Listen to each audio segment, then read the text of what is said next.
नमस्कार, मी आरती आणि आपण पाहताय न्यूज मराठी 24/7।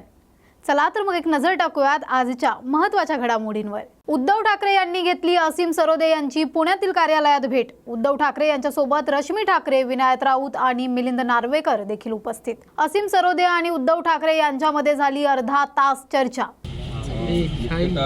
सर्वोच्च न्यायालयात केसेस सुरू आहे त्या सुनावणीमध्ये किती लवकर निकाल लागू शकेल साहेबांनी बरेचदा उल्लेख केला आणि त्यांना असं वाटते आता की अपात्रतेबद्दल जर सर्वोच्च न्यायालयाचा निर्णय लागणार नसेल तर ते अत्यंत दुःखद आहे आणि पक्षचिन्ह आणि पक्ष या संदर्भात जो निवडणूक आयोगाने निकाल दिलेला आहे तो जास्त वाईट स्वरूपाचा आहे असं त्यांचं मत त्यांनी आधीसुद्धा मांडलेलं आहे ते त्यांनी सांगितलं। त्यांचं मत आहे की अपात्रतेपेक्षा पक्ष आणि पक्षचिन्ह याबद्दलचा निकाल लागला पाहिजे तो त्यांना फार महत्त्वाचा आणि आवश्यक वाटतो कारण की संविधानिक आणि घटनात्मक दृष्टिकोनातून तो निकाल होणं आवश्यक आहे। थोडा मागे हो ना। तुमच्या भेटीच्या अगोदर बापटाची भेट घेतलेली आहे काय अर्थात तुम्ही काय सांगितलं त्यांना काय होऊ शकतं काय पुढे पावलं टाकली पाहिजे कारण गेल्या काही दिवस सातत्याने तुम्ही त्यांच्या संपर्कात आहात याच्या अगोदर देखील तुम्ही भेट घेतलेली उच्च न्यायालयातल्या केसेस मी चालवतो आहे त्यामुळे त्याबद्दल सुद्धा मी त्यांना माहिती दिली की जर भरत गोगावले यांनी उच्च न्यायालयात केस दाखल केलेली आहे त्याचा अर्थ त्यांना केवळ सुप्रीम कोर्टातली केस विलंब करायचा होता म्हणून त्यांनी ती दाखल केलेली होती आणि जर एवढी घाई त्यांना होती की राहुल नार्वेकर यांनी दिलेला निर्णय चुकीचा आहे असं भरत गोगावले म्हणजे एकनाथ शिंदे गटाला वाटते तर हे त्यांनी कोर्टात दाखवणं हा सुद्धा नाटकीपणा आहे आणि त्यांना जर एवढं ते प्रकर्षाने जाणवत होतं तर राहुल नार्वेकर यांचा निर्णय चुकीचा आहे आणि त्यांनी ते म्हटलेलं आहे त्यांच्या पिटिशनमध्ये हायकोर्टातल्या तर राहुल नार्वेकरांनी लवकरात लवकर रिप्लाय द्यावा असं सांगणं आवश्यक होतं त्याच्याबद्दल कोणती आग्रही भूमिका त्यांनी घेतली नाही हे सुद्धा मी त्यांना माहिती म्हणून सांगितलेलं आहे आणि त्याचबरोबर जे 18 वर्षाच्या आसपासचे मतदार आहेत त्यांचा दृष्टिकोन आता महाराष्ट्राच्या बाबतीतला बदललेला आहे आणि ते मोठ्या प्रमाणात भाजपचे मतदार न राहता आता ते वास्तविकतेकडे वळलेले आहेत असं सुद्धा निरीक्षण त्यांनी मला सांगितलं। ओके चलो थँक्यू। मातोश्री कलानगर पासून ते बीकेसी कनेक्टर पर्यंत प्रचंड वाहतूक कोंडी। संपूर्ण बीकेसी परिसरात वाहनांच्या लांबच लांब रांगा।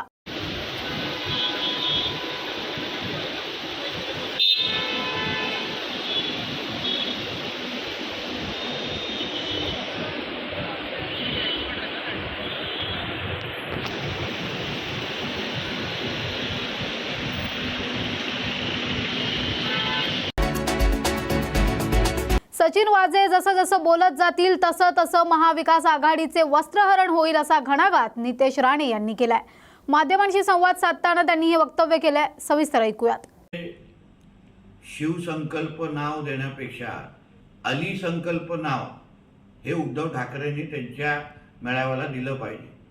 आपल्या राज्याला इस्लाम राज्य बनवण्याची सुपारीच मिया उद्धव ठाकरेंनी घेऊन ठेवलेली आहे कारण का लोकसभेमध्ये ज्या अर्थी त्यांच्या सगळ्याच उमेदवारांच्या प्रचारासाठी पाकिस्तानचे झेंडे फडकवले गेले, पाकिस्तान जिंदाबादपर्यंत नारे लोकांनी तिथे हे केले, त्याच पद्धतीचा हा अली संकल्प मेळावा जो आजपासून पुण्यापासून सुरू होतोय त्याबद्दल हिंदू समाजाने त्याची दखल घ्यावी कारण का हा अली संकल्प मेळाव्यामुळे राज्यातला हिंदू किती सुरक्षित राहील याबद्दल हिंदू समाजाने महाराष्ट्रातल्या हिंदू समाजाने विचार करा। सचिन वाझे हा महाविकास आघाडीचा सरकारचा जावई होता म्हणजे ब्लू आर्ट बॉय म्हणतात आणि तो जेव्हा बोलतो तेव्हा ते सगळे सत्य भार सांगण्याचा तो सगळा प्रकार आहे। आता काचेच्या घरात राहणाऱ्या लोकांनी अन्य लोकांवर दगडं मारू नये हे आज सकाळी अनिल देशमुखांना कळलं असेल ज्या अर्थी आमच्या फडणवीस साहेबांवर काही दिवसा अगोदर मोठे पेन ड्राईव्ह हलवत आरोप करत होते। आत्ता जरा सकाळी जे सचिन वाझेंनी सत्य सांगितलंय त्याहीबद्दल जरा एक पेन ड्राईव्ह दाखवा आम्हाला, नाहीतर आज नाही तर उद्या सचिन वाझे असंच बोलत राहिला तर अनिल देशमुखजी आणि महाविकास आघाडीचे किती नेते परत आर्थर रोड जेलमध्ये आपल्याला दिसतील ह्याचा हिशोबच नाही। मुंबई दादर इथे सकाळपासून जोरदार पावसाला सुरुवात झाली आहे.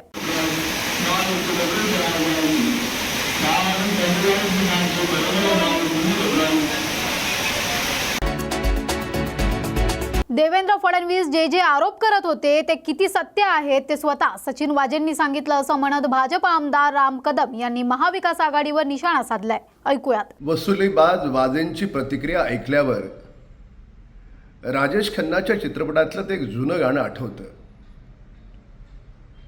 की सच्चाई छुप नहीं सकती बनावट के वसूलों से, खुशबू नहीं आया करती कागज के फूलों से.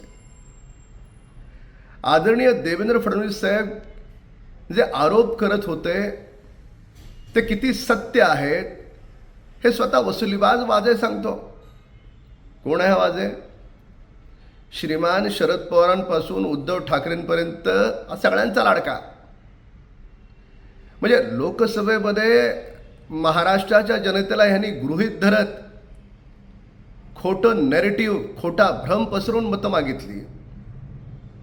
आता विधानसभेत सुद्धा आपण या वसुलीबाजांना आपण मतं देणार आहोत का? यांच्या भ्रमाला आपण बळी पडणार आहोत का? हे छत्रपती शिवरायांच्या महाराष्ट्रानं ठरवायचं. श्रीमान उद्धव ठाकरेंपासून शरद पवारांपर्यंत यांना सत्ता फक्त महाराष्ट्राला लुटण्यासाठी पाहिजे. साधा विचार करा. उद्योगपतीच्या घराच्या बाहेर जिलेटिनच्या कांडा ठेवणारा वाजे यांचा लाडका 100 कोटी रुपयाची वसुली पोलिसांकडून करत होते.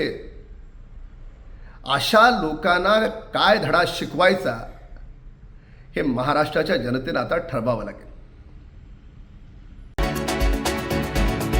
डॉक्टर शंकरराव चव्हाण शासकीय वैद्यकीय महाविद्यालय आणि रुग्णालयाच्या वतीने अवयवदान दिनानिमित्त जनजागृती रॅलीचे आयोजन करण्यात आले. आज दिनांक 3 ऑगस्ट रोजी माननीय जिल्हाधिकारी यांच्या नेतृत्वाखाली आणि शासकीय वैद्यकीय महाविद्यालय नेतृत्वाखाली ही आज रॅली निर्माण केली. तर आमच्या महाविद्यालय आणि रुग्णालयाकडून यामध्ये सर्व अध्यापक, कर्मचारी, विद्यार्थी, पदव्युत्तर विद्यार्थी सहभागी झाले होते. या रॅलीचा उद्देश म्हणजे की आपण मरणोत्तर किंवा जिवंतपणी अवयव दान करू शकतो, समोरच्याचे प्राण वाचवू शकतो किंवा ज्या अवयवाची कमतरता आहे ती आपल्याला समोरच्याला देऊन त्याच्या जीवनाचा उद्धार करू शकतो. तर एकंदरीत हा संदेश आणि प्रचार प्रसार व्हावा अवयवदानाचा, त्यासाठी आज ही रॅली आयोजित करण्यात आली. अवयवदान किंवा अंगदान हा अतिशय महत्वाचा परंतु फार चर्चेत नसलेला असा एक इनिशिएटिव्ह असतो. आपण गेल्या काही दिवसांपूर्वी बघितलं, नांदेडमध्ये डोके परिवार आहे, त्यांच्या घरामध्ये एक दुःखद घटना झाली आणि त्यानंतर ज्यांचं निधन झालं होतं त्यांचं ऑर्गन डोनेशन असल्यामुळे त्यांना ग्रीन कॉरिडॉर आपण उपलब्ध करून देऊन ते ऑर्गन ट्रान्सप्लांटची पूर्ण प्रक्रिया झाली होती. मात्र हे 1 किंवा 2 प्रकरणांपुरतं मर्यादित न राहता आपल्याला पूर्ण समाजामध्ये, शहरामध्ये याची जागृती करावी लागेल आणि त्याच हेतूनं आज डॉक्टर शंकरराव चव्हाण वैद्यकीय महाविद्यालय विष्णुपुरी नांदेड यांनी ही रॅली आयोजित केलेली आहे. त्याबद्दल मी आयोजकांचं अभिनंदन करतो. यामध्ये विद्यापीठ असेल, इतर सगळे आपल्या आरोग्य विभागाचे सर्व अंग असतील, त्या सगळ्यांचा सुद्धा याच्यामध्ये सहभाग आहे. आणि यातनं हाच एक संदेश विशेषतः युवकांसाठी जाणं महत्वाचं आहे की आपण आपल्या मृत्यूच्या पश्चात सुद्धा या समाजाच्या कामी लागू शकतो आणि ते सर्वश्रेष्ठ दान आहे. कारण हे ह्युमन ऑर्गन जे आहे ते कुठल्या फॅक्टरीत बनवू शकत नाहीत, कुठली आर्टिफिशियल इंटेलिजन्स किंवा कुठली 3D प्रिंटिंग तेवढ्या नैसर्गिक पद्धतीचे ऑर्गन्स बनवू शकत नाही. त्यामुळे ह्याला एक इरिप्लेसेबल असा भाग म्हणून समजून आपण सगळ्यांनी जर ऑर्गन डोनेशनसाठी अर्ज केलेत तर मला वाटतं की खूप मोठी जागृती होईल, एक वेगळी चळवळ आपल्या समाजामध्ये निर्माण. आजच्या दिनी संदेश का देणार? संदेश माझा हेच राहील की आपण आयुष्यभर वेगवेगळ्या प्रकारचे दान करत असतो. हे एक अंतिम आणि अतिशय सर्वोच्च अशा प्रतीचं दान आहे जे आपण करू शकतो, जे मृत्यूच्या उपरांत सुद्धा या समाजासाठी लाभदायक असेल. महाराष्ट्रातील अनेक विषयासंबंधात मनसे अध्यक्ष राज ठाकरे आणि मुख्यमंत्री एकनाथ शिंदे यांच्यात बैठक.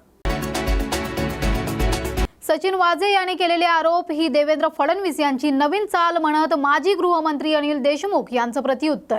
असं आहे की तुम्हाला माहीत आहे की मी 4-5 दिवसापूर्वी देवेंद्र फडणवीस यांच्यावर जे आरोप केले होते आणि जी वस्तुस्थिती जनतेसमोर आणली होती की कशा पद्धतीनं देवेंद्र फडणवीस यांनी उद्धव ठाकरे यांना तुरुंगात टाकण्यासाठी, आदित्य ठाकरे यांना तुरुंगात टाकण्यासाठी 3 वर्षापूर्वी कशा पद्धतीनं ॲफिडेविट मी करून द्यावं यासाठी जो प्रस्ताव माझ्यासमोर आणला होता, ही गोष्ट जेव्हा मी महाराष्ट्रातील जनतेसमोर पुढे केली त्यानंतर आता देवेंद्र फडणवीस यांची आता ही नवीन चाल आहे. सचिन मजे जे बोलले हे देवेंद्र फडणवीस यांची आता नवीन चाल आहे. देवेंद्र फडणवीस यांना बहुतेक माहीत नाही की मुंबई हायकोर्टने, हा मुंबई हायकोर्टचा आदेश आहे, मुंबई हायकोर्टने सचिन मजेबद्दल बोलताना हे सांगितलं आहे की सचिन मजे हा गुन्हेगारी प्रवृत्तीचा व्यक्ती आहे. तो 2 खुनाच्या गुन्ह्यामध्ये त्याला आतापर्यंत अटक करण्यात आली आहे. आतासुद्धा तो एका खुनाचा गुन्ह्यामध्ये तुरुंगात आहे. त्याची गुन्हेगारी प्रवृत्तीची पार्श्वभूमी आहे सचिन मजेची. आणि हा सचिन मजे हा याच्यावर विश्वास ठेवण्यालायक व्यक्ती नाही असं हायकोर्टाने म्हटलं आहे. याच्या कोणत्याही स्टेटमेंटवर, याच्या कोणत्याही बयानावर, सचिन मजेच्या कोणत्याही बयानावर विश्वास ठेवण्यालायक हा व्यक्ती नाही, त्याच्या बयानावर विश्वास ठेवता येत नाही असं हायकोर्टाने म्हटलं आहे. आणि अशा या गुन्हेगारी प्रवृत्तीच्या सचिन मजेला हाताशी धरून देवेंद्र फडणवीस माझ्यावर सचिन मजेच्या माध्यमातून आरोप लावत आहेत.